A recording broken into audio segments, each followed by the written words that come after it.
Dun, dun, dun. Okay, okay, okay. How am I doing? Is my mic too far away from me? Let me move it in a little bit closer. So, what we're going to be doing is we're going to be doing today's installment. We're going to be doing today's installment of Chanter School for SSP Whistleblowers. This will be part two. Part two. Where actually we did our class introduction and introductory synopsis. Was it yesterday already? Oh my gosh! And then today we're going to be moving on to some more working on our work. We'll start off by doing a brief recap of what we've talked about so far. Again, you started on your journey to SSP whistleblowing. By the time we're done with the full semester, you guys will all be ready to. It's my personal guarantee that you're all going to be rocking and ready to go out into this new world of online shenanigans, fully prepped and prepared for your new career as an SSP whistleblower. But like I said, the great thing about this course is that while it's billed as an SSP whistleblower course, you will find this information equally applicable to the world of Illuminati bloodline whistleblower. I just escaped from Dolce, my lab. Go back. Like let's not forget about the classics. I fell through a time warp, and I'm here from Atlantis. I speak to the dead. There's all sorts of different weird and wacky career paths that you're going to be able to go into, if not multiples at the same time, after taking this course, this seminar with yours truly, the dean of CW Chanter School for SSP Whistleblowers. God bless you, Whisperer Group. Thank you so much for your tuition installment. Absolutely. And if and people, I've been accused in the past of favoring those students who donate, and I just want to let everyone know that those rumors are absolutely true, 100% true. If you want to graduate with honors, if you want a gold tassel or graduate Magnum cum laude, who doesn't want to come loud, right? Go big or go home. That's what she said. Um, you're definitely going to want to feel free to be loose and liberal with those super chat funds. You know what I mean? You can pay. But in fact, some might say, hey, CW, that's an immoral, non ethical practice. That's an immoral and ethical practice for an educator like yourself to be offering some sort of pay to play scenario to encourage people through super chat donations that they can expedite their way to the top of the class or somehow buy their influence and degree. And I just want to say, no, no, no. Actually, in fact, it's a crucial life lesson in the world of SSP whistleblowers. It pays to pay.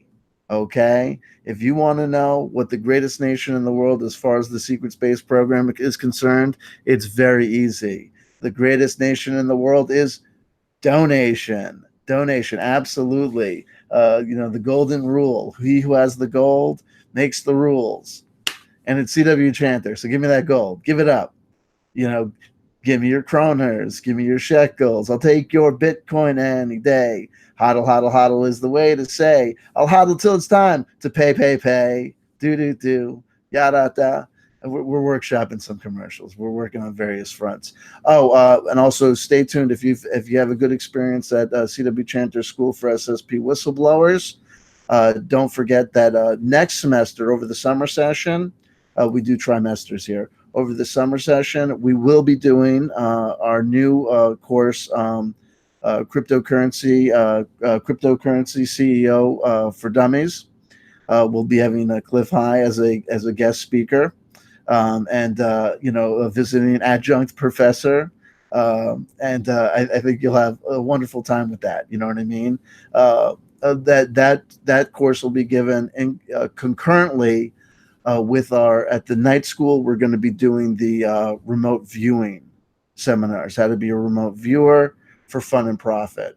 So if you're looking for something to do with your summer, while you're working up the guts and the moxie to reach out to people with your new career as an SSP whistleblower, some future ideas for future plans. Mime is money. Anyway, here we go. Here we go. Off to the races. So let's begin with a brief recap of what we've covered so far. Okay. So you've decided to be an SSP whistleblower. So you've decided to blow. Very easy. You're doing the community a service. If this community needs anything right now, it definitely needs more SSP whistleblowers. Take it from one who knows. A car needs gas, right? A solar panel needs the sun. And CW Chanter needs whistleblowers to debunk, and there's just not enough out here. The scene is drying up, okay? We need to get you out here, okay? So whether you're a time traveler, secret space program, Illuminati insider, we need you to take your faith, your integrity, your truth, and we need to lay that on the line. Lay it on the line, super soldier. We need you to fill up the gaps that have been left by the various people who have woken up to the fact that there's no money in this business. I mean, there's tons of money in this business, but that it's just not for them. Right? And remember, all of my guarantees about future employment as a Project Camelot interview guest or as a star on the, One Truth Forum, Hollywood Squares, all those guarantees are completely not guaranteed, and I take no responsibility for the information being delivered henceforth. And here's some good words to learn. Everything I did was for entertainment purposes only. Right? All of this is mere talk about magic. Say, here we go. In addition to the secret space program information, I'm also going to teach you black magic. Right? Watch this move. This is all for entertainment purposes only. The contents of this YouTube channel are satirical and humor. You like that? The magical circle is drawn around the magician, the practitioner, protecting them from all unseen forces from the past, present, and future. But you promised. I didn't promise. The fictional character known as C.W. Chanter promised. The fictional character known as C.W. Chanter recited a lot of lines in that performance piece. If you mistook it for reality, I don't know what to tell you other than good luck with that, okay? Because defense number one that C.W. Chanter is going to be presenting in any court of law where I'm brought forward to answer for my crimes against truth, right? Answer for my crimes against the secret space program and the validity of, extraterrestrials and God. My number one defense is going to be Exhibit A of a random video by C.W. Chanter, at which point I will turn to the jury and say, now, if anyone believed that, do you think the issue is me? Or do you think the issue is that the plaintiff is crazy? I'll do that with my eyes closed and both hands tied behind my back. I'll do it from outside the room. You know what I mean? I'll waive jurisdiction and arrive anywhere just because I'm so confident in that possible legal defense. But enough distractions and enough black magic. Let's get to the first magical spell that every kid learns when they're about 2 to 4 years old. The first magical spell that we all add to our little Harry Potter bag of tricks. The first magic spell that goes in every little boy's and every little girl's first magical grimoire of fiction. It's called telling a lie. Okay, so the first thing you want to do as a secret space program whistleblower is get comfortable with the concept of lying. Like I said, don't feel bad. You're doing a community service. Hey, imagine sad music in the background. Scene. It's Alfred Lambermont Weber. He's got his DJ headset on with the little microphone. But he's not talking to anybody. He's crying. Thank you, Baz. You're going straight to the head of the class. Gold star for Baz Gage. Automatic attendance, even though you came in late. Way to do it. Way to play the game. Keep doing it. Love you. Love you. Thank you so much for the donation. He doesn't have anyone to talk to. 2015 and 2016, his email box was full with potential whistleblowers. But it's 2018, and he has no one to speak to. His subscribers are drying up. His view count is down. There's a lot of talk around the group home about the contribution that he makes and the lousy job he does when it's his turn to wash the dishes. Won't you do something for little Alfred? Won't you get off your tuchus? Okay? Will someone answer the call? Will that someone be you?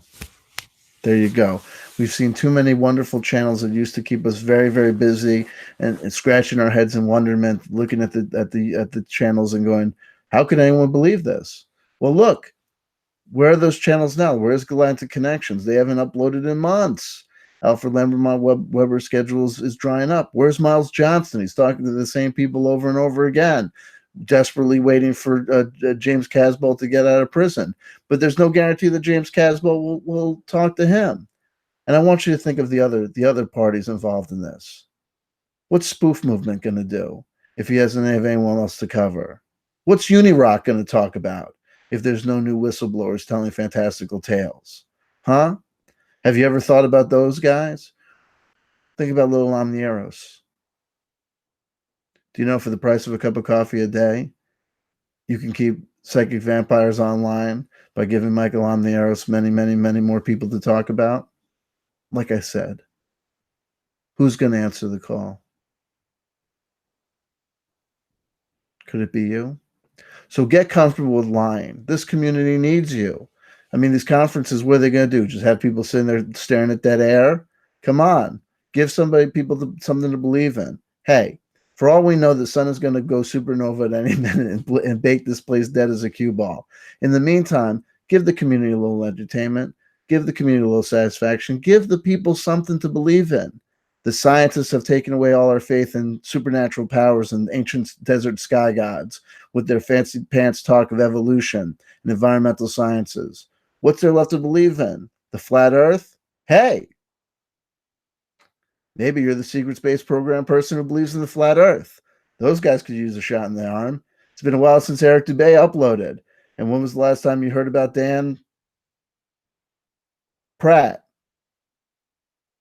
Flat? David Sugar's a rat.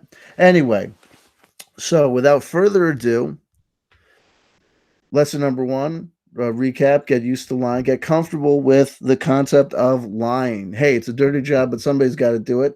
Hey, listen, kids lie, right, all the time. And hasn't it been said that kids are wonderful, right? That you should be young at heart and retain a child's like imagination and never let them take your heart and be young and youthful and kids are great. Huh? Huh? And kids lie all the time. Seriously, I asked them if the kids didn't lie, who took those cookies from the cookie jar? Satan or someone from the secret space program? Who knows? Maybe it was you. Back to the topic at hand. So number one, get comfortable with lying. Number two, who are you going to be? The first thing to do when identifying our potential career path is remembering that there are two roads that we can go down.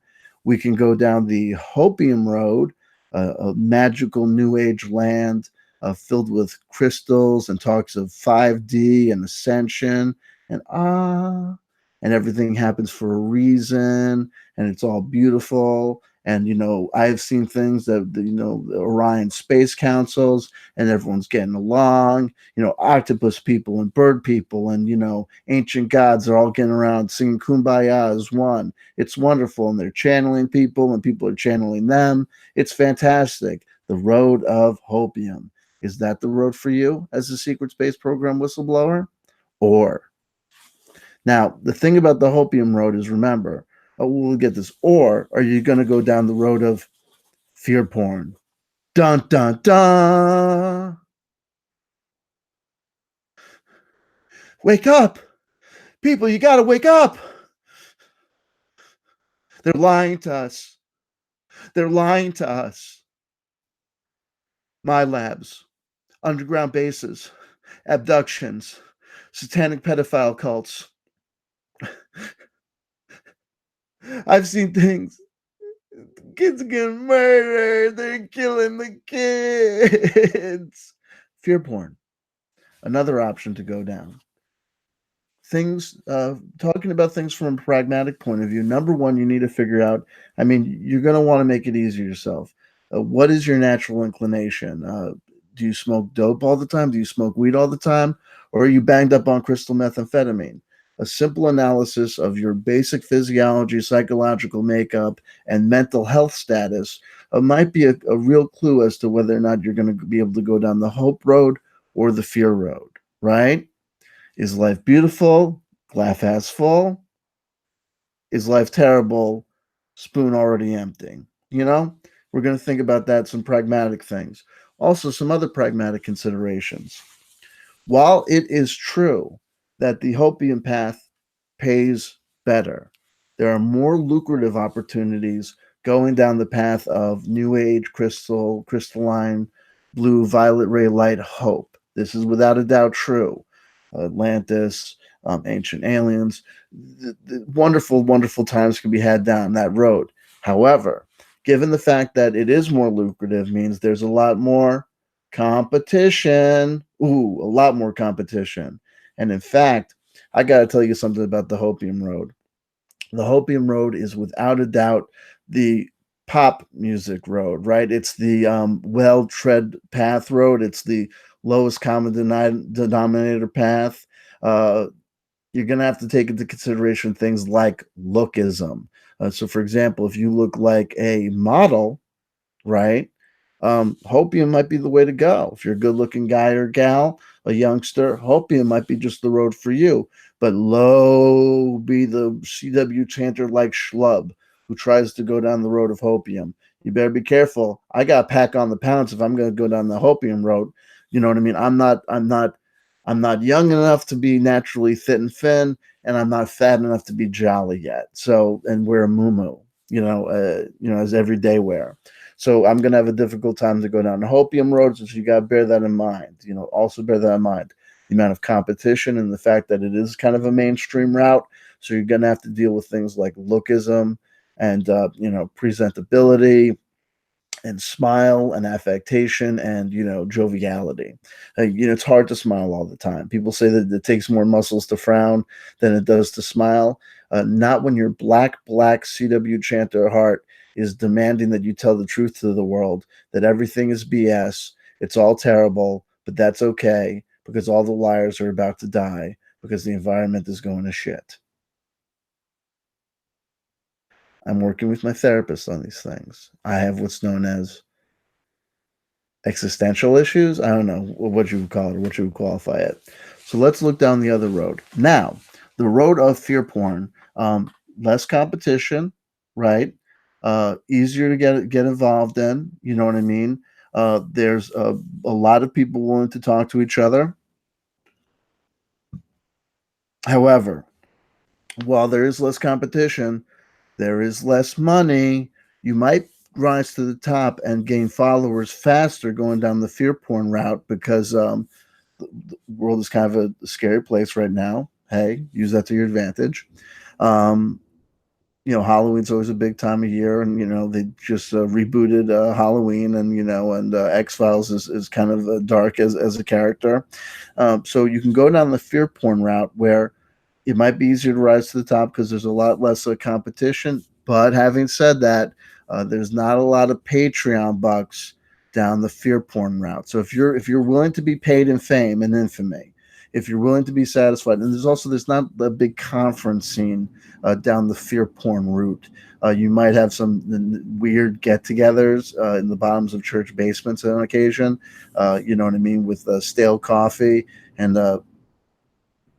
real fear of who's crazier, the people on stage or the people in the audience. Um, Having said that, there are benefits. There are benefits. If you will take your groupies virtually, the fear porn route can be a wonderful, wonderful route to go down. If you've got some dark demons to work out, oh baby, fear porn might be right up your angle. Also, if you do see darkness in the bed at night, gripping you with sleep paralysis as it pokes at your genitals, fear porn might be an absolute ideal pick for you. If you're really real, if you're not just at the secret space program whistleblower thing to make money, but you're actually here because in fact, that you've been at one of these programs or whatever. And ironically, right, I guess you're in a program right now. Don't give anyone ideas. Talk about meta, right?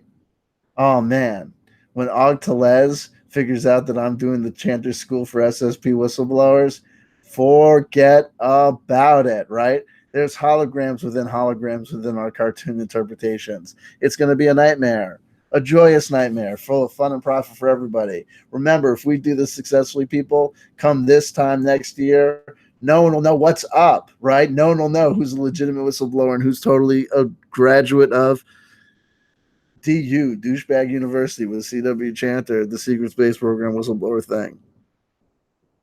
Bop, bop, bop, bop, bop, bop. Okay. So, hope, fear. Hope, fear. Continuing our recap, remember CW Chanter's 25% rule.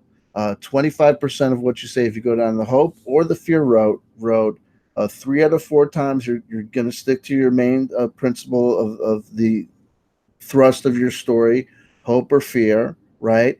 But remember, people like to be on the edge of their toes and they like to think that things are real and things are more believable, right? When there's a little bit of darkness mixed in there. So it's like, the Disney cartoons, it's getting scary until then everyone's happily ever after, right? So there you go. So hope or fear.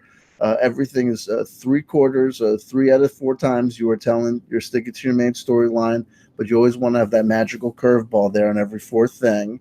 And remember, when I say that, it's percentage wise. So if you're speaking, you don't always want to put the switch around at the end. You're gonna want to shake it up every once in a while. You know what I mean? Here's a nice little system. If when you're going through the conference circuit or appearing on the internet radio broadcasts, if you go 1, 2, 3, changing up the story on 4, the next time you go, think about this. You could go 1, 2, change up the story on 3, 4. See where I'm going with this? 1, change up the story on 2, 3, 4, or lead in with you're a hopium guy. Set the stage of darkness before you. It's always darkest before the dawn. 1, 2, 3, 2, 3, and 4. You're on the happiness trail. You see how it works? It's that easy. It's that easy.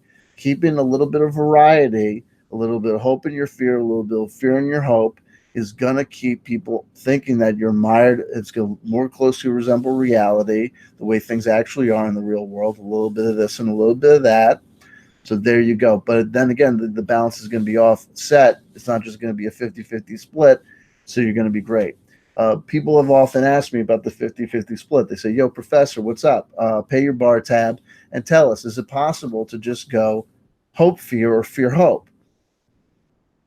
Listen, I'm going to get serious for a minute. I've been doing this a long, long time. Okay? Many brave souls have tried the 50-50 split, the Dutch treat of Illuminati secret space program whistleblowing. Everyone I've seen who has tried to attempt this has gone down in flames and worst of all, obscurity. People want vanilla or they want chocolate. They want salty or they want sweet.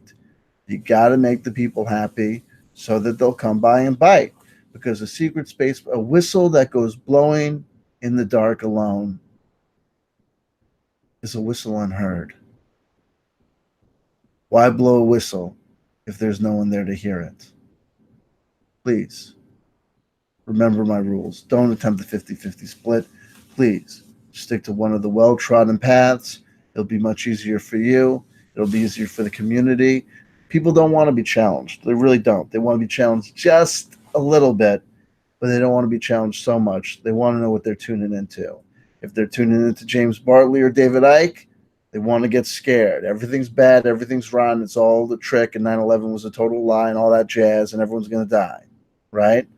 Or they want, crystal blue persuasion. They want Bashar, in between the crystals and the Christmas tree lights. You know what I mean? Everything's fantastic. It's all wonderful. We're all at our highest vibration, and we're going up further, further, further up those golden tracks, further, further, further up, till the bluebirds of happiness sing. Okay, so remember that. So there we go. So that's our recap. We've talked about that. We talked about hope or fear, the two routes that you can go down. We've talked about C.W. Chanter's patented 25% rule, 25% of breaking the script, and then we talked about some of the basics of laying it out there. Of another fundamental: research, research, research. People want to know that you know what you know, and what you know is what they know about the secret space program, the Illuminati, the conspiracy, the Bilderberg groups, etc., etc., etc. You must be well versed in your fundamentals, okay? It's one thing to own a David Icke book, and any of them will do. Really, any of them will do. They all say the same thing.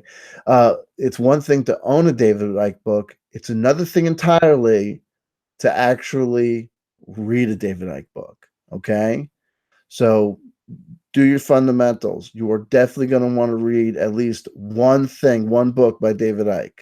That'll set you up. There's a lot of people who try to treat their way to the top and just survive on YouTube videos and Facebook forum posts alone. Woe be to the person who tries to do that. That person is going to be found out real quick. Carrie Cassidy is going to ask you, their third question out of Carrie Cassidy or Miles Johnson's mouth is going to set you reeling. You cannot survive on YouTube alone. It's a good start to find out what people you want to research further, but you're going to definitely need to. This is a school here, folks, people. Okay? It doesn't just say Chanter's School because that's a word that you can type into the title bar of the YouTube. Okay? It says that because this is school. Take it seriously. Read a book. Anything by David Icke will suffice. You're going to need to do that. You're also, even if you go down the Hope Road, David Icke is one of those things. You're definitely going to want to read something about David Icke because you're going to need to know your fundamentals of conspiracy theory, even if it's just for the 25% rule. You're also going to want to read at least one book of Eastern philosophy or mythology. The Bhagavad Gita. There's many translations of the Bhagavad Gita around. You're also going to want to read the fundamentals of Buddhist philosophy, the Diamond Sutra as well. Anything like this. This will keep you well versed. Shivatri Hinduism is anything that was translated from Tamil is always a good choice. Anything the older the better. Don't worry about the Bible for now. Don't worry about the Quran for now. Don't worry about any of the Abrahamic religions. You can get into that at the end, but you're definitely going to want to be well versed with the Eastern schools of thought first. If you got to start off light, you can go something with like the Tao of Pu or read the I Ching and feel like that makes sense to you. Very good. Also, the I Ching is a good thing to read because it'll allow you to, also take people's money as a fortune teller. And no one knows if the tarot is inscrutable, you should see the I Ching. The I Ching is literally things like, a man brings a basket to the woman at dawn. She looks at it. She sighs. It's what? Okay. You know what I mean? Makes sense to you. So there's that. So you're going to want to do that. And then you're going to want to have some basics in world history. You can read the book. Go to your old high school and steal the history book that you never read. That'll do. Also, major works of fiction are good. After you cover the basic facts, about reading something by David Icke, or anything by Lincoln Lawrence. If you're going down the fear road, you're going to want to concentrate on your conspiracy tomes, your David Icke.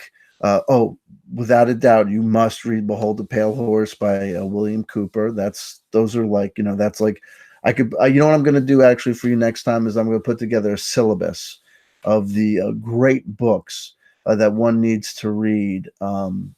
If you want, depending on whether you're going down the fear or the hope road. You're definitely going to want to read all the books for your chosen path. And then you're also going to want to read at least one book of the other list to make sure that you've got your bases covered. And it'll be like things like anything by David Icke, Behold the Pale Horse by William Cooper. There'll be also some works of fiction is there as well to mind, because as we said before, there we go, here we go again. We admire ourselves in fact, but we also must admire ourselves in fiction.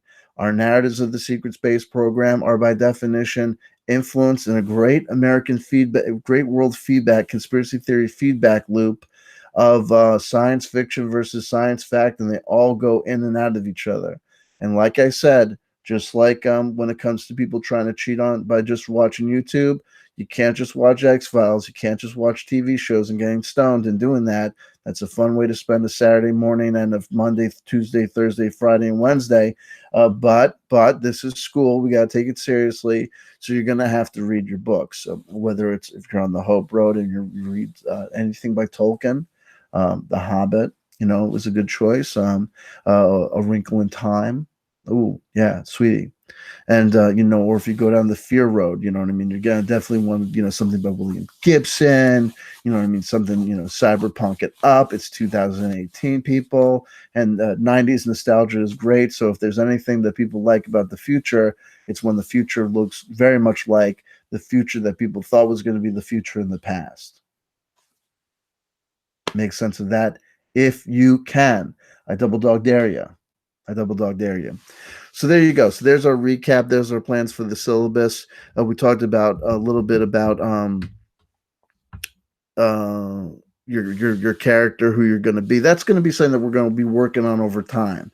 So as we're doing this, we're going to be constantly coming back to it's not going to be until the very end that we're going to be trying to solidify and really, really, really zone in on who you're going to be. The rules are it's going to be who are you? Okay, what's your background? What's the world that you come from that you're whistleblowing about? It's going to be number two, why you're whistleblowing. Okay, and that's going to lead you right into the third piece of the puzzle, which is who's your enemy? Who's trying to suppress your information? Okay, is it the Illuminati? Or is it popular choice? Is it go big? It's the devil, the archons themselves, satanic cults. Could be. The powers that be. The old people. Are you a runaway from the secret space program? Ooh, the possibilities are limitless. But we got to think about that. But we'll be shaping it up. But we definitely want to start workshopping now. We already gave us a homework assignment. I hope you all been working on of starting to think about who you are and what you'll be doing. Those don't get married to your concepts yet. Because as we move forward, as you get new information, as you read the books, as we talk along with Professor Chanter, you're going to have more ideas are going to pop into your head. So you're going to want to stay loosey-goosey, but start thinking about these concepts, playing with them, act out things at home. You know what I mean? Give yourself little the digital voice recorder on your iPhone or an old school tape recorder. Start workshopping some of these things. Start workshopping your testimony. Where are you going to get upset? You know what I mean? You were going to also, when we go into the further advanced courses, we're going to be looking back and reviewing some past performances of some great secret space program whistleblowers of the past, like Alex Collier. Remember? When I think about all the things that they're doing to the children, all the kids that are getting kidnapped and eaten by the reptiles, I get so mad. If he had gone to the C.W. Chanter School for SSP whistleblowers, let me tell you, Alex Collier's I get so mad would have been a lot more convincing. Okay? By the time we're done with this, you're going to be able to act your way out of a paper bag. Honestly, you're going to be able to deal with that and say things better than, I get so mad. Oh my God. What a glitched opportunity. But he was there at the beginning. Remember, we gotta cut him some slack, okay? Jimi Hendrix didn't come along until, a couple of generations of people, singing pop songs with rock and roll instruments.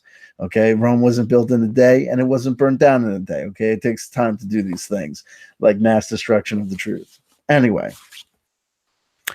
what we're going to be talking about today is, actually, have I been speaking? How long has this, have I been talking about for?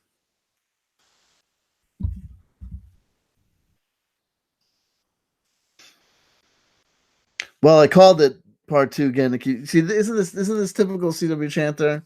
Isn't this typical CW Chanter? The recap of last year's episode of yesterday's episode was about as long as yesterday's episode, and we haven't even gotten to today's lesson: getting and keeping your handler. Okay, so wouldn't it be great if you could just come out to the scene?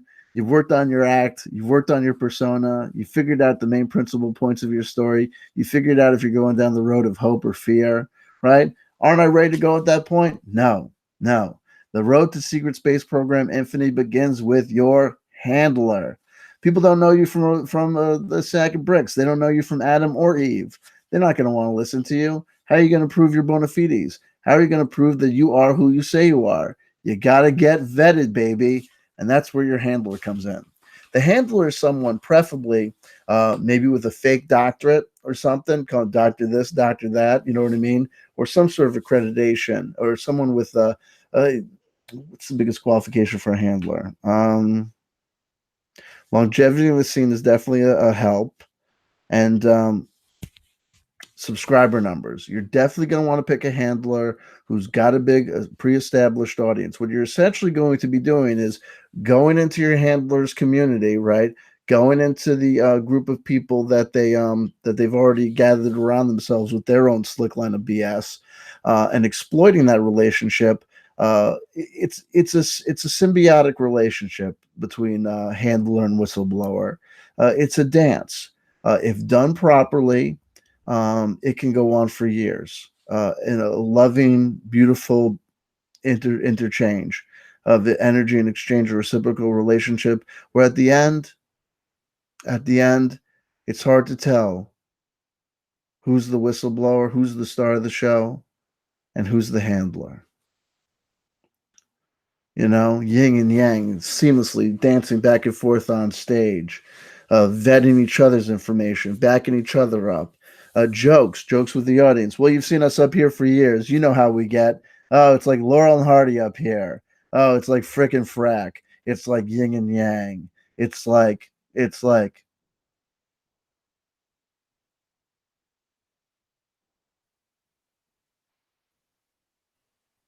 Hello? Is it me you're looking for? Like, I never knew you. Yeah, I left Diane. You left Diane. But you guys were so. Shh. We weren't so happy together, and you know it. So where are you gonna go? I don't know. I thought I may bum around a little bit. Maybe go down to Castro Street and do an ayahuasca trip. Why? Well, since Marvin decided to go back to college, I turned that one room into the guest room into his room into a guest room into a knitting room back into a guest room. There's some Nautilus equipment there, but shh, you had me at. You have a place for me to stay. Okay, so there you go. So that can happen. That's beautiful, but that's rare. You got to learn. I mean, only some of us will achieve that goal. For the most part, most unfortunately, but to say it, but it's true. Most handler whistleblower relationships end up devolving and blowing up in acrimony. Um, you know, uh, People don't maintain their boundaries. People forget, who helped the other person. You get into fights, and if there's one thing you don't want to see the community at large, the audience, to know, is that you're fighting about things like fame and money. Because if you do that, people are going to start saying things like, "Oh, you're just in it for the fame and money," and you definitely don't want that to happen, right? You're here for the truth, right? And if you're here for the truth and you're on the same team and the team is truth, you're definitely not going to want to see them fighting over things as petty as, like, door prizes, or who gets the swag, or, what I mean, who gets to, drive for the night shift. As you're, peeling down the alkali flats of the Death Valley Badlands on your way to the next county fair. Do you know what I mean? You don't want to do that. You know what I mean? You don't want to be the organite. You don't want to be the metal.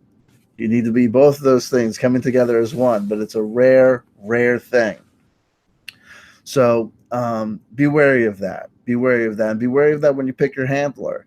You don't want someone who's way, way, way, way, way smarter than you, right? You don't want someone who's a bigger manipulator than you are.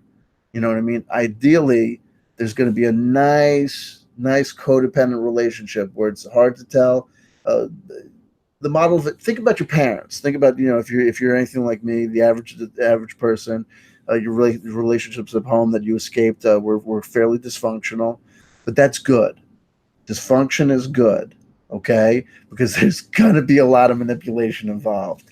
There's gonna be a lot of manipulation involved, okay? And the manipulation that leads us to our first thing. So you got to think about who you're going to pick as a handler. You don't want someone terribly smarter than you. You don't want someone. Don't pick anyone that you're sexually attracted to. Okay, pick someone that if you had to sleep with them, right, male or female, if you had to, you could. It's a good card to have in the back pocket, no pun intended. But not someone who you really are really desperately attracted to. Ooh, that's gonna no, and not someone who's really, really, really, really, really, really, really attracted to you. While that's going to present a lot of good upfront opportunities to use and utilize and manipulate them, it gets awkward real fast. And there's going to be a lot of shared hotel rooms, a lot of shared Motel 6 rooms, okay? And if there's anything you do, the last thing you want right before you go on stage is a marriage proposal for someone who, if you say no, is going to pull a freak out. And if not handled correctly, the handler or the whistleblower can absolutely, positively, totally do a public freak out. And you don't want that. Whoever said there's no such thing as bad publicity never saw a marriage proposal go wrong and a public freak out. Okay, it takes a lot to fix those bridges. It takes a lot to explain that to an audience. Why your handler, who wrote your biography, is on stage with you right now crying. Okay, you don't want that. You certainly don't want them to start screaming at the top of the lungs about all the money they invested in you. That's gonna get awkward quick. So keep the party moving.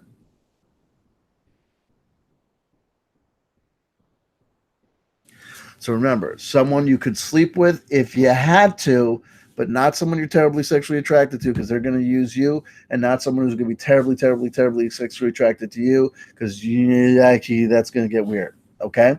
So the whistleblower is someone with some advanced years in the community, a pre-built audience, someone who can.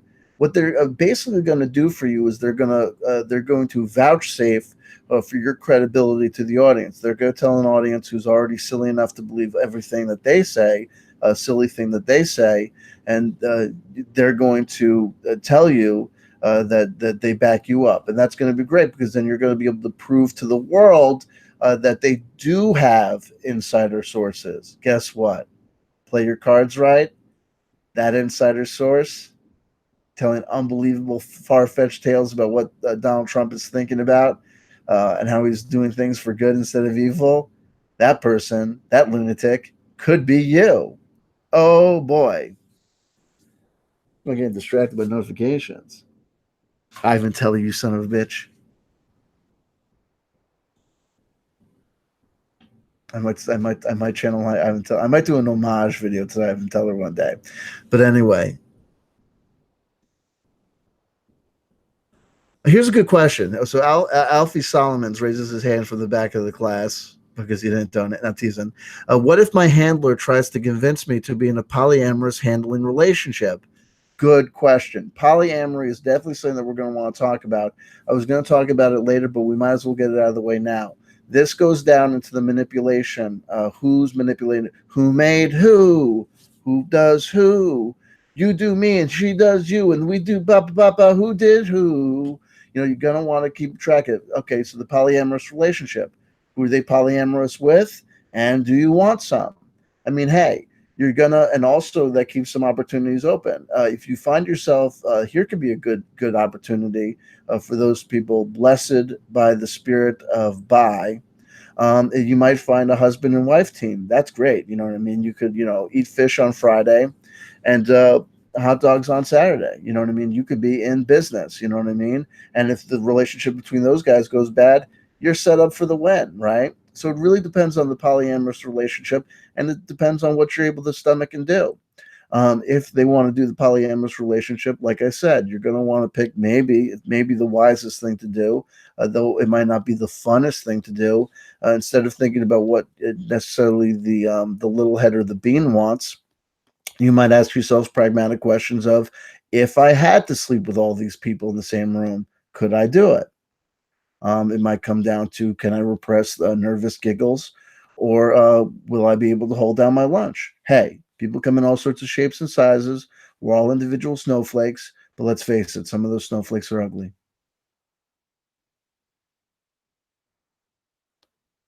I'm not going to lie to the kids. I'm not going to lie to the kids and tell them it's all going to be happiness and sunshine. If you want to be a secret space program whistleblower, believe you me, your qualms about lying to the public about your adventures in your youth and life experiences are not going to be the only thing you're going to have to possibly swallow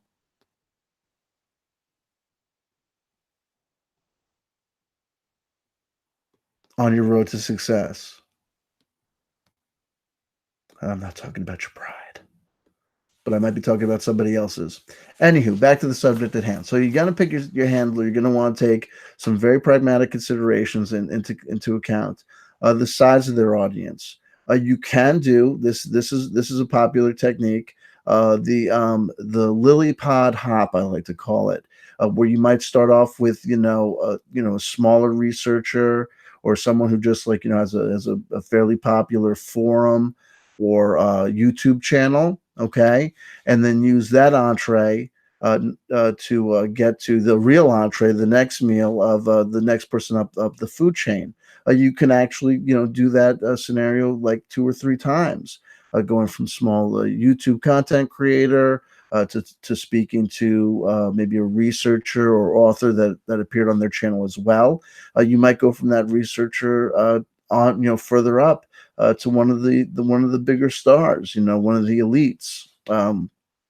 You know, it's really up to you how far you want to go, and the level of time commitment that you're able to put in. Like I said, we success is not guaranteed. It's like success in the music industry or in acting. Many will try, many will move out to LA to compromise their souls and their bodies for fame and fortune or for the art. Most of them will not be successful and will just end up going back home, never speaking about what happened on videotape at the audition, whether it was tears of joy or something else on your face. Praise Jesus, those videotapes never come out. Anywho, back to the subject at hand. Everybody loves my videos. Here we go. So, picking your handler. So there's some pragmatic considerations. The lily pad hop is always an option. Remember, what the handler is going to be doing for you is vetting you. They're going to be telling the audience that you're credible, that they've checked out your information, and that you are worthy of being listened to. And then the stage is yours. And like I said, if you play your cards right, you could eventually, consume the handler or just leave them on the side of the road like used garbage. It really comes down to your inner tendencies and your propensity to evil. I'm not here to judge. People come in all sorts of soul contract, validations, and some of us are good little boys and girls, and some of us are wicked lying sinners who take the secret space program whistleblowing like a fish to satanic pee-pee water. But like I said, no judgments. So there you go. So you're picking your handler, how to pick your handler, and then more importantly, how to keep your handler. So you identify your handler. You don't want to go up the top necessarily. You don't want to go right for your Linda Moulton Howe or, I don't know, your David Icke, or Pay-Bid Pillbox. I don't know. You know what I mean? You might not want to go right up to the top. You're going to want to pick someone closer, try it out first, closer to home. And like I said, the lily pad hop is a good thing because as you learn as you do, as you make mistakes, you can forget about them, or you can, take it as learning experiences, a part of your journey. Journey is a magical word that can often be used. Just like Bob Ross, on your road to success, your various fuck ups and disasters, uh, they're really just happy little life lessons on your journey of self discovery, of finding out who you are. The past is the future, and the future predicts the past. When we talked about, we'll get to that, and the next time we'll go more into the data and the information as that we're setting ourselves up for. But right now, let's give a preview again of handling. So, how do you approach your handler? You've selected your would-be handler. The next thing you're going to do is approach them. There's a couple of different routes you could take. A lot of these things will not just be not the same options will be available to everybody. If you live in Sedona, hey, the world is at your doorstep. One of the major cities like LA, San Francisco, Berlin, Madrid, New York, Teaneck. There's going to be a lot more options to meet people face to face. Be wary. It's a little bit difficult. What a lot of people do is that Rome wasn't built in a day, okay? And it wasn't invaded in a day. It takes time to get your handler interested in you. Is there some standard nomenclature in the storytelling? Jasmyne, settle down. We'll get there. Nomenclature will be covered. But for right now, just follow along with us, okay? We'll get there. Up again. Look at David the Magic African American show. Aaron Russo, Freedom to Fascism. Yeah, that's a good recommendation for a movie. But like I said, if you want to watch movies and fuck around, you can do that outside the 7-Eleven with all the other people that bummed out and quit the CW Chanter School for Secret Space Program whistleblowers. David, I want you to think about it. You got to crawl on your knees towards the junk dealer's junk before you can fly on wings of Secret Space Program whistleblowing. Think about it. Anyway, back to the show. So there you go. So, okay, so you've decided to approach your handler. Rome wasn't built in a day. And when it comes to getting your handler, oh, baby wasn't built in a day. You're going to have to build up a rapport over time. You're going to be wanting to be simultaneously non-threatening. Nothing scares a handler away like the appearance of insanity. So you want to be believable and convincing, but not scary or insane. Let's give an example. So you decide to do the face-to-face approach, a very risky approach. They're going to see you. They're not going to be able to build you up in their mind before and take advantage of that mysterious angle. They're going to be seeing the whole thing. So for guys or gals, let's say you're going down. Okay, let's take the riskier proposition. Let's take the fear route. Okay. If you're going down the fear porn route and you're approaching your would-be handler, you're going to need to establish the relationship slowly over time. They get to know you. They get to know your name. You want to be convincing, but not scary. So here's a scenario number one. You're approaching, oh, I don't know, the Galactic Historian or James Gillian at a booth at I don't know, Love Bite Fest 2012, whatever. Okay. Let's talk about the wrong approach first. Here's the wrong approach. Here comes something like this. I gotta talk to you, man. This is also known as the calling Art Bell approach, a very risky play. I've never seen work. Don't do it. They're coming for me, man. You gotta help me. You gotta help me. They're here. You're the only one I can trust. I'm coming to you and not any of these other people because these other people are bullshit, man, and you know it and I know it. I've got very, very, very important information. I got to tell you right now. You got to drop everything that you're doing and come with me to an undisclosed third location where I can get really, really, really close and in your face and tell you in a nightmarish tone that never lets you know whether the next thing I'm going to do is try and kiss you or stab you.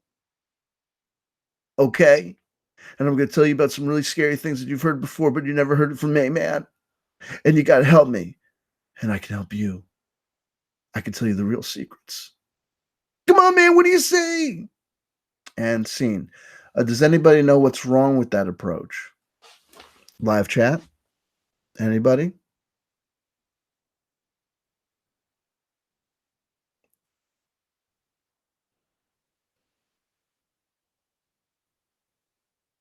Ah, see, there you go. Exactly, Pegasus Club. What caliber bullet do you recommend for windowsill dressing?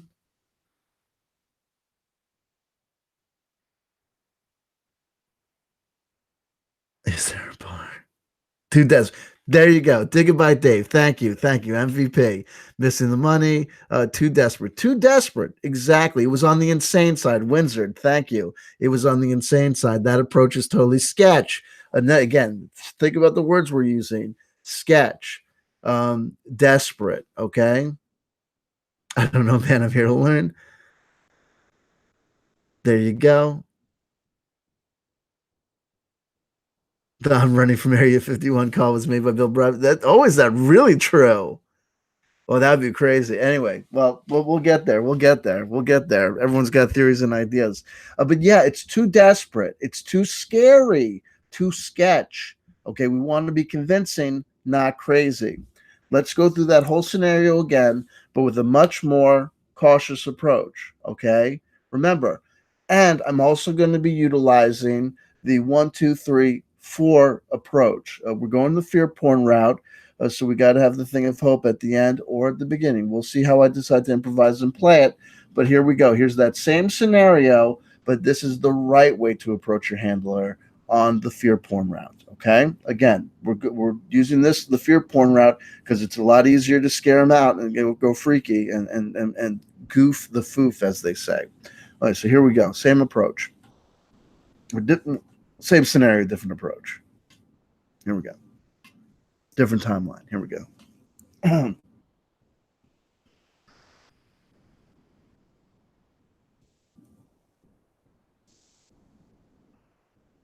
Pleased to meet you.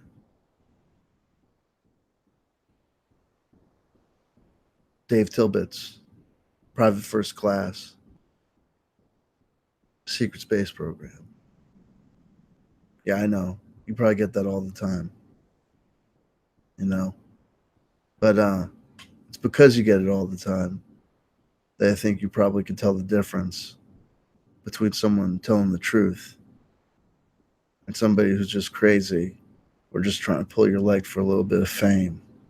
I got better things to do.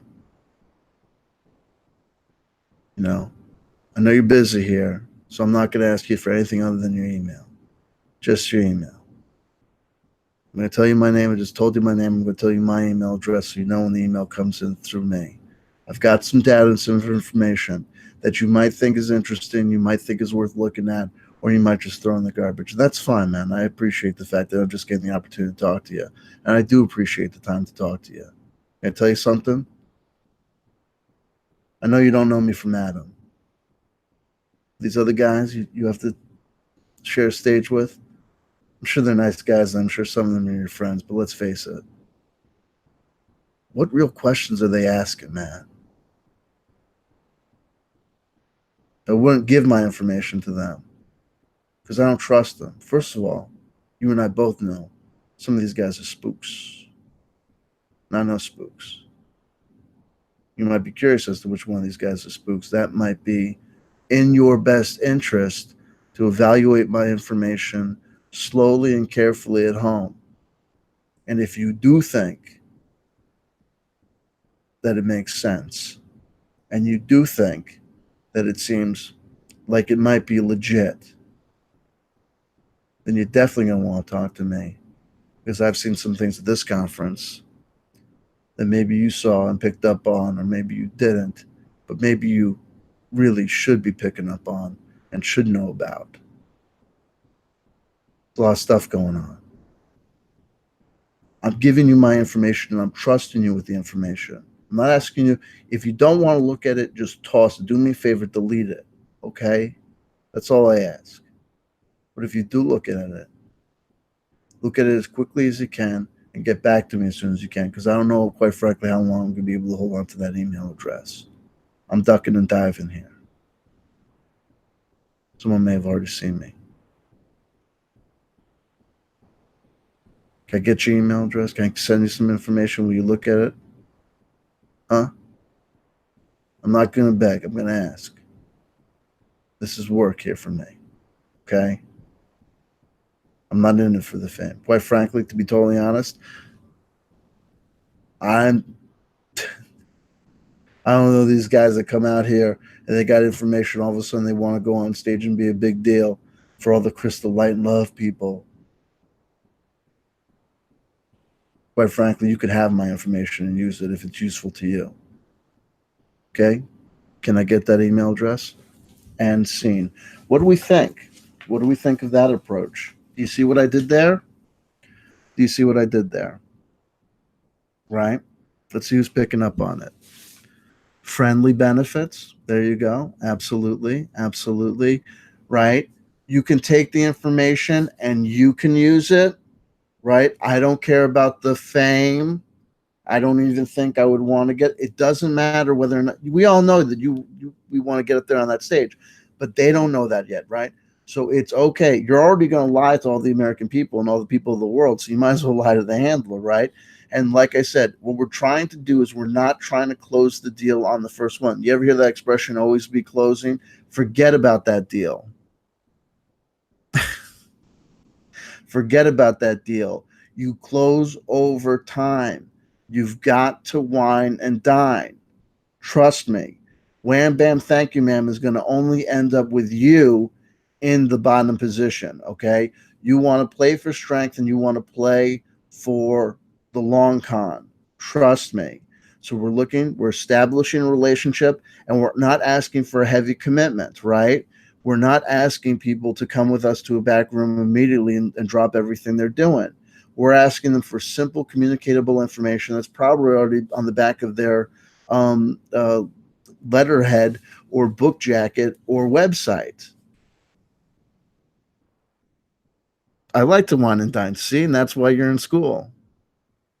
Oh, here's an interesting question from Dig It by Dave. Can I be my own handler, CW? Ooh, you know what? You can graduate from the handler, but we have to start off with the handler. Trust me. Don't try and reinvent the wheel or build a better mousetrap. Just utilize the wheel and the mousetrap. Here's another question from Alfie. What level of spiritual achievement should I proclaim as an SSP whistleblower? We will get there, and we will talk about as we go into the advanced courses. We'll talk about progressing over time once you establish yourself, how you stay in the limelight, which is one of the hardest things to do, right? Because you want to lay out things that are going to be keeping you in the public eye, but not make promises that you can't keep. Everything being in the future. What if your handler gropes you? Well, like I said, definitely know if your handler wants to grope you, that's not necessarily a bad thing. but don't give it up on the first date. Okay, you've got the power. You've got the grope ability, as it were. You're going to want to play that to your advantage. You know what I mean? Here's a good trick. I'll go with you night swimming, but not skinny dipping. But you can see me in my boxers as I get in and out of the water, and or my bra and panties. Male or female doesn't really know your audience, right? Know your audience. Um, Make false predictions. Agreed handler first. Absolutely. There you go, Raise Machine. There you go. Oh, Crystal ASMR. CW, how to approach when path is hopium? Okay, very good question. Very good question. So we did the fear porn route because that's the more difficult route to play. Let's go hopium. Hopium. Now, I will warn you at the outset. People have already asked about groping. When it comes to the fear porn route, the definite thing to watch out for, the biggest trap that you can end up stepping in, is the too crazy, right? You want to be convincing and emphatic, but you don't want to be too crazy. Oh, before we go into hopium, let's talk a little bit about, if we're talking about the face-to-face approach, as we've been discussing, which is more effective, you're going to stick out. You got to think about your background and character. A couple of things to consider. Number one, dressing in fatigues or uniform. Very dangerous. You do not want to be accused of stolen valor. So camo pants and or navy peacoat or olive army jacket, absolutely acceptable. Don't have any false medals, on there that you don't actually deserve or own. If you do have anything at all, be prepared with a backstory that involves it as a tribute to a fallen hero. If you've got if you have an undeserved skeleton frog with the pitchfork, what do they call those guys? They're the Navy SEALs, the tattoos. Keep that in a secret, private place, like a tramp stamp, only to be whipped out to the handler. And don't spread that information far and wide. You do not want to get embarrassed and busted by the Facebook crews who run around looking for stolen valor victims. So be very careful, okay? Combat boots, yes. Combat boots with green camo pants. If we think about tops, bottoms, and shoes, you definitely don't want to do more than two.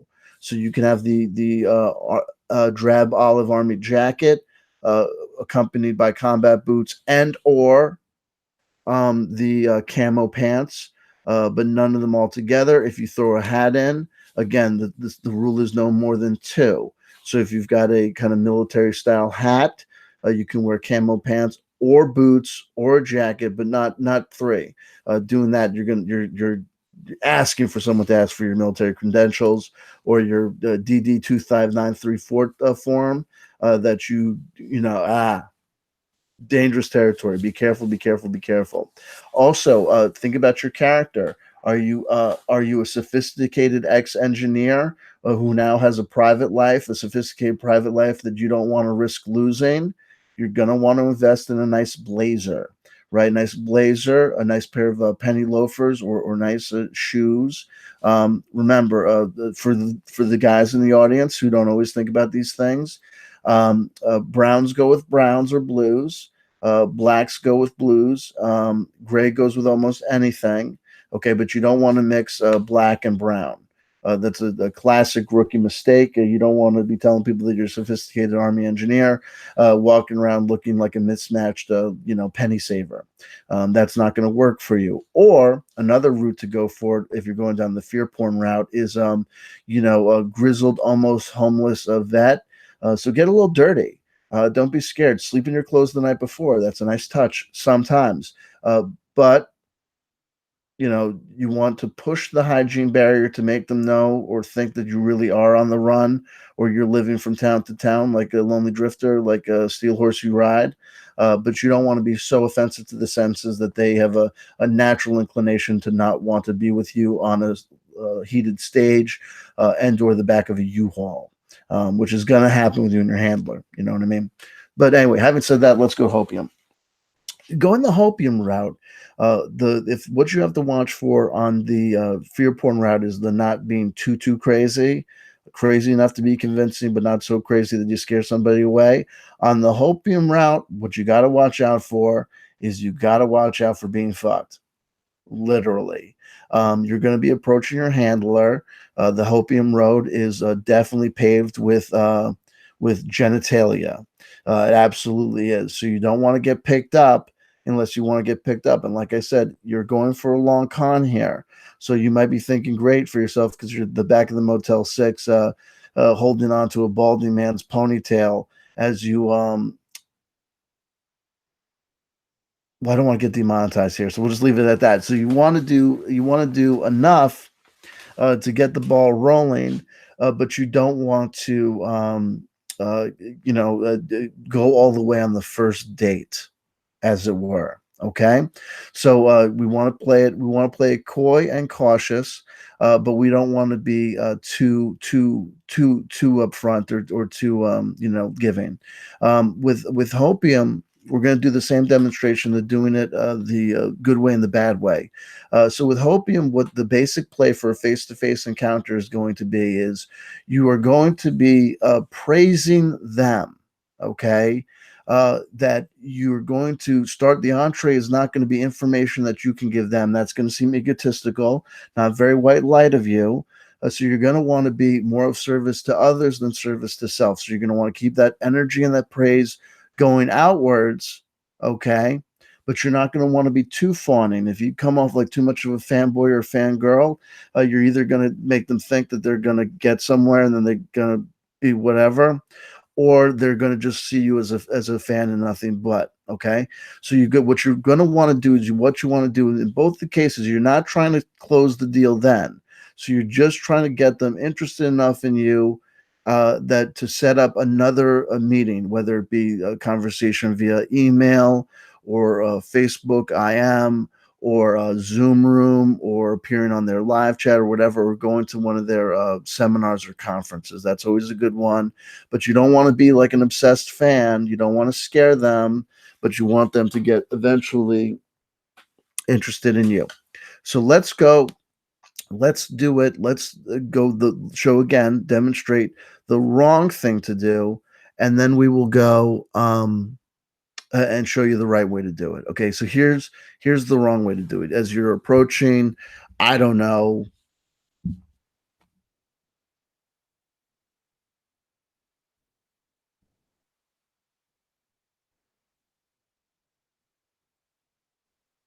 not to receive arrows of divine frequency. Ah, I'm kidding. I'm teasing. Friend of the show. Friend of the show. Let's go. Let's go with the bad way to do it. I am so excited to meet you. Your book transformed my life. It absolutely transformed my life. On chapter 3, where you talk about being the butterfly instead of just observing it, that was so me and my spirit guides. I've got a spirit guide named Alfredo, an Italian plumber who died in 1922. I know you're very busy right now, but I'm so excited to see you. I'm so excited to meet you. Oh my god! Oh my god! Oh my god! Oh! And that next seminar you're promoting. I'm totally going to be there. I'm absolutely. I mean, I have to be there. I mean, your energy on stage tonight was just transplendent. The only word for it is transplendent. Your whole vibe, your whole energy. I mean, you know what I mean? Like, and how do you do your hair? Oh my god, it's so. Oh, your dress is fantastic. Oh, look at me, what I'm wearing. Oh god, you know what I mean? But god, you're so beautiful. Oh god, it's not just you're physically beautiful, it's just you're so vibing your vibe. And are you a cat person? I could tell you're a cat person, right? Oh my god, cats. We gotta get together sometime and talk about cats. Maybe at your next seminar time. I've got uh, one last thing, because I have your hair, I've been working on a small YouTube channel. It's half beauty, health and beauty aids, but only organic, vegan stuff like you do, and it's half tarot card reading and spiritualism and channeling. It's called divinewhitelightgoddess.com. And if you could check it out, I don't know if you could check it out, maybe, or maybe you could come on my show for an appearance or an interview. I don't know. I don't know. I don't know. I don't know. I don't know. I got a business card I made on online. Could I give it to you? And scene. Okay, so what do we think? First impressions.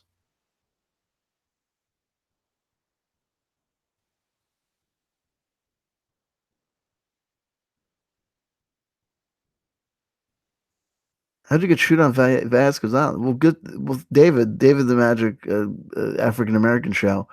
Thank you so much for your service. No war experience. I mean, you're not a veteran, but still, thank you for being in there. Sorry you got shot.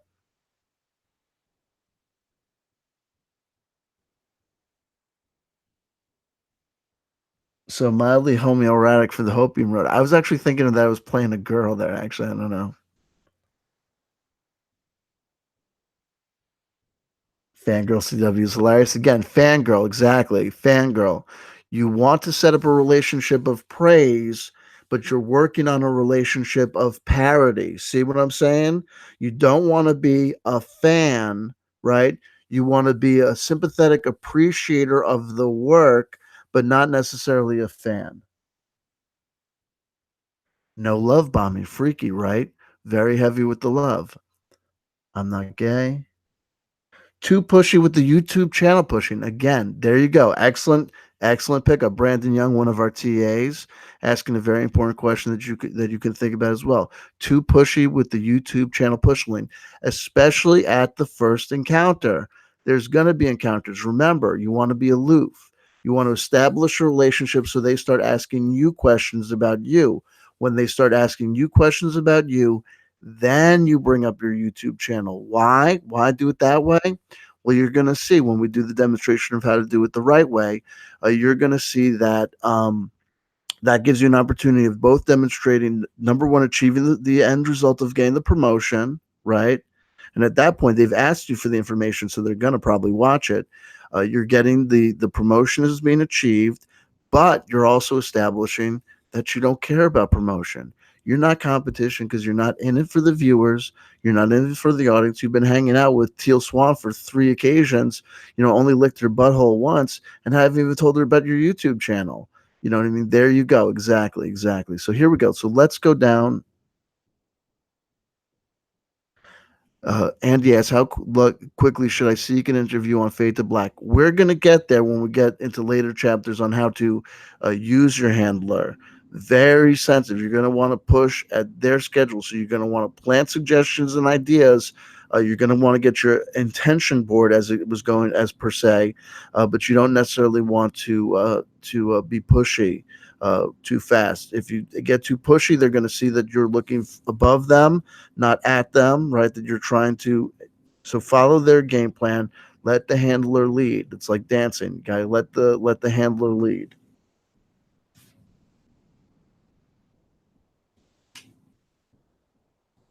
So now let's look at that same scenario, but in a more the better way, the way that I would handle it after my years of experience of going hopium. Number one, the character that I'm playing and projecting here. I know there's been a lot of talk about homoeroticism or metrosexuality. I was actually visualizing myself as a woman, and I hope you do the same for the purposes of this demonstration, of course, not necessarily in everyday life. Anyway, here we go. Here we go. Okay. Wow. Wow. I knew that I needed to be here for this show, for this presentation. Something was whispering in my ear. I've seen you on YouTube. I saw that interview you did on Fade to Black. That was great. I don't watch that stuff normally, but you were great. Something told me when I saw you there. I was like, this is someone who you've got to check out their energy face to face. I mean, I knew that I liked you. I knew I liked your presentation. I knew I liked what you were talking about. Your book, I read it. I picked it up and I read it. And chapter 3, what was it? That thing you said? Oh, be the butterfly instead of observing it. That was. I don't want to be a fangirl about it, but Thank you for saying that. No, that was a real permission slip that I needed right there. So thank you. Absolutely thank you for that. It was great. And I just want to say so much. I go around to so many of these things. You know how it is, the scene. And there's so much disappointment. There's so many people that are in it for the wrong reasons. But I had a hope and a belief and faith that you were going to be the real deal. And I'm not going to say thank you for that because the universe has already thanked you, and you already get to be that. That's beautiful. Um, what was you said you got another thing coming up? Wow, where's that going to be? Oh, Sedona. Okay, and in October. Yeah, yeah. Is that the sort of thing you have to buy? Would I get tickets from you or? Oh, your website. Okay, okay. Oh, it's got everything. It's got your email address up there too. Could I drop you a note there? Does that be okay? Okay, cool, cool, cool. Brilliant, brilliant. Oh, I hate to be a girl about this, but I love that dress. That is awesome. Where did you get that, girlfriend? What is that? That's not crushed velvet, right? Beautiful. Great. Well, I'm not going to take up too much of your time. I know there's a line behind me, but thank you. Awesome. This was great meeting you. Oh, I'm Janine. Janine. Yeah, absolutely. So I'm going to see, hopefully I'll see you at the next thing. Beautiful. Wonderful. Well, I'm looking forward. What are you going to be talking about again? Oh, butterflies in winter. I'm already thinking. Okay, cool. Have a safe trip home. Love you. Bye. And scene. Okay. So you see what we did there?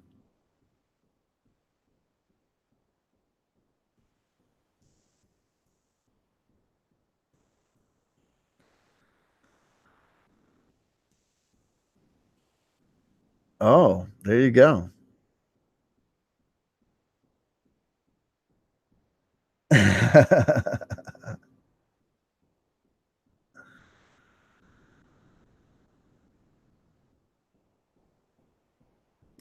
Great approach. I'll use this one. Beautiful, beautiful, beautiful. CW, you're a pretty confident female. Yes, absolutely. You see what I'm doing? We're praising, but we're praising from the point of parity.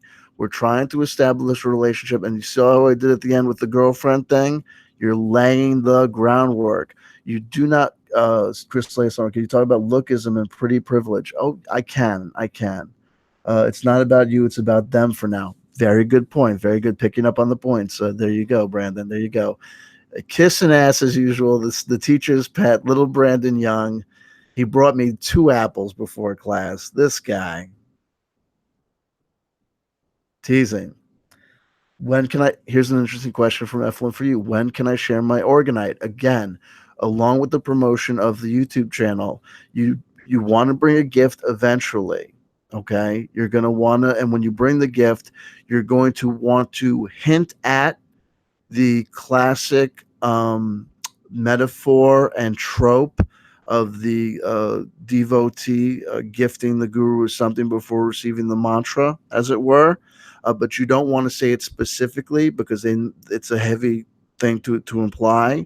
And you don't necessarily want to establish that sort of relationship, right? We're aiming for parity, which is a very hard balance to achieve. But at the end, after doing the establishing the a safe, a non fangirl approach, but appreciation of the handler's work. You saw how I then, having established the relationship, went immediately to praising her outfit like girlfriends would do, right? Like girlfriends would do. There you go. Your 2 peaches. There you go. Wonderful, wonderful, wonderful.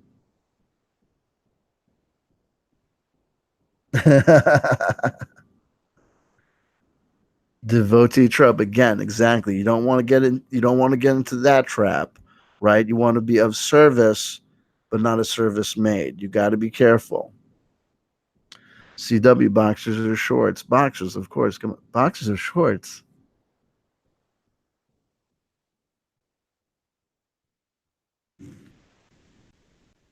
So there you go. So that will be the class for today. Want my first time guest disclosure with Jimmy Church. I want my first time guest disclosures.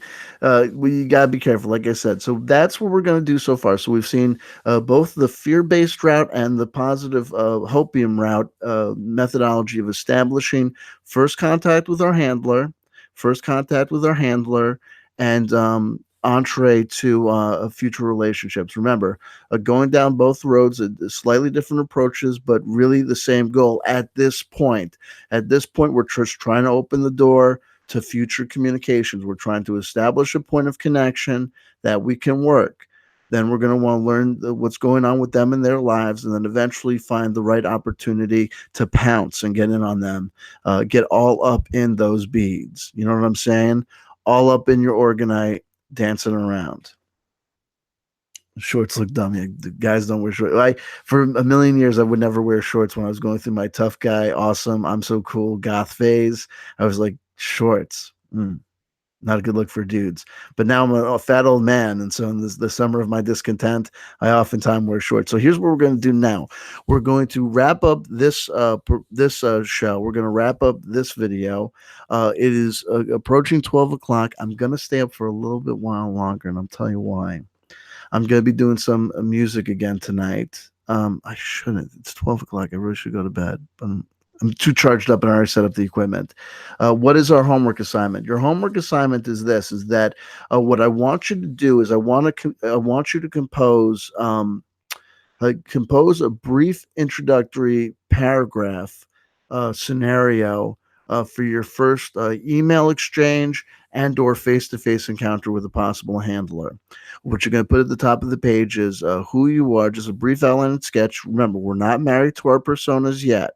We're not married to our personas yet. You're going to want to tell me at the top of the email whether you are going the hopium road or the fear porn road. Then a little bit, like maybe 3 lines of who you are, just like, in 2 or 3 lines, who you are, what you're whistleblowing about, and who's keeping you down, who you're fighting against. Even the hopium, you're gonna have resistance. The wogs or whatever the case may be, that are keeping you down. And then I want you to give me your scenario. Tell me who you're approaching, okay? And then also tell me, just in a paragraph, just no more than a paragraph. It shouldn't go on to 2 pages. What, half a page at most, of the imagined scenario. What you would say, and remember, you're not going to be able to fill in the blanks of what they would say because you're not a mind reader, not yet, even though you might claim to be. Um, we've barely touched on what to wear. The dressing is not my forte or speciality. We do have a wardrobe department. Hopefully, we'll be able to contact one of them to give us some advice or to give us some resources there. Double spaced, yes. It's Times New Roman, 12-point font, double spaced. Effluent for you. Draw some aliens. Got it. There you go. Can we copy from other SSP whistleblowers? Someone's been paying attention in class. You're making me proud, Andy. You're making me proud. You're making me proud. Oh, Darcy's got good advice. Brandon's stripper breakaway wear. Yes, but not on the first occasion. Remember that. Ooh. Crystal ASMR. Short dress and stilettos and red lips. Might have to see a photo. I might have to see a photo to see if it works.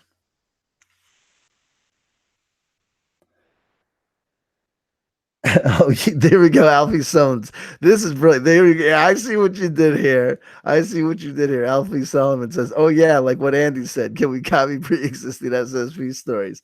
But dude, you little scamp. I'm what you. You're gonna sit in the front now because I think you belong at the head of the class, but I want to keep an eye on you. Is 20 years enough? 20 years is more than enough. I am not black. Two gone in our neurons. Three, etymology is alive. Yahweh. Here we go. And there you go. So listen, a special hand gesture. Ooh, we'll get there. You guys. I am going to be signing off now. And I'll be back in about 5 to 10 minutes with a music show later on. So we're going to be ending this broadcast, bringing it to an end, and then I will be back with a little music. Do you need to blow? Well, of course you do. Why else would you be in this class. But like I said, we're going to end today's class. And remember, kids, I love you. I really do. I'm hard on you. I'm hard on you, but only because I really do believe in you. I think you have what it takes. There are no losers here. Brandon Young is a very good student. Anyway, I love you all. I love you all. The BB blog. Love you. Love you. Love you. Ta ta. We're going to end for now. We're going to be coming back in about 5 to 10 minutes with a music performance as soon as I get the gear back up and a new thing posted, a new thing, a room opened up. Yeah, there you go. And I love you. I love you. I love you. If no one told you that they loved you today, somebody just did. Okay. So some of you might join me for the music later on. God bless you if you do. And if you decide to cut off at this point and catch it later or not catch it at all, that's perfectly acceptable as well. Tell your friends and family. These videos are a great service to the community. I know you all know that. Now it's time for you to tell other people that as well. Okay. We want to see this classroom turn into a college. Okay. So get your friends involved. Make sure to bother everybody and tell them on social media how awesome these videos are. They're not too long, so you can promote them. And I love you. I love you. I love you. And I will see you all real soon. Some of you I'll see almost immediately. Peace until then. I love you. Bye bye.